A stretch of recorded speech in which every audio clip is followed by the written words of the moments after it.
Fala, galerinha! E aí, tudo bem com vocês? Então vamos lá para mais uma videoaula de ciências com a professora Raquel. Na aula de hoje, nós falaremos sobre a estrutura do nosso planeta. Você já pensou como seria uma viagem ao centro da Terra? No mundo do cinema, podemos ficar imaginando diferentes situações que são criadas por seus autores, mas na verdade essas fantasias estão muito longe da realidade. Por meio de muitos estudos, hoje sabemos muita coisa sobre a formação da Terra, e recentemente novas descobertas vêm sendo feitas a respeito desse assunto. Para facilitar o estudo e caracterizar melhor cada região da superfície do interior do nosso planeta, ele foi dividido em crosta terrestre, manto e núcleo. Vamos estudar cada um deles. Apesar de nunca termos visitado o interior da Terra, essas camadas foram reproduzidas por meio de estudos e análises de ondas sísmicas, que são vibrações, ondas de energia geradas pelos terremotos. Também foi estudado através de material expelido dos vulcões e também por análises dos fósseis. Vamos estudar agora a crosta terrestre. Ela é a camada externa ao redor da Terra.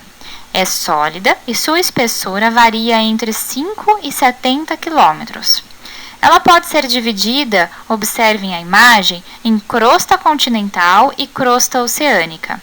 A crosta continental é a superfície dos continentes e é formada principalmente por silicatos. Já a crosta oceânica é a superfície do oceano e é composta basicamente por basalto. A crosta terrestre não é contínua, pessoal. Isso quer dizer que ela apresenta algumas rachaduras que a dividem em vários pedaços que nós chamamos de placas tectônicas. Observem na imagem. As placas tectônicas são enormes blocos que fazem parte, então, dessa crosta. Elas sustentam os continentes e os oceanos. Existem 10 placas que se movimentam constantemente.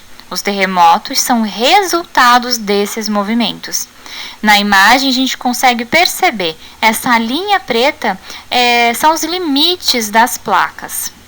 As rochas que compõem a crosta são classificadas em rochas magmáticas, formadas pelo magma terrestre, exemplo, o granito. As rochas sedimentares, que são formadas por partículas de sedimentos, por exemplo, calcário.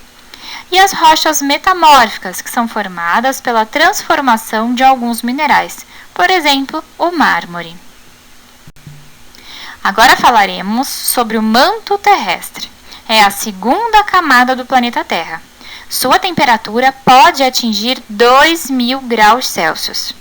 Ele é formado por diferentes tipos de rochas, como o silício e o magnésio, que permanecem em estado líquido como consequência do calor emanado pelo núcleo.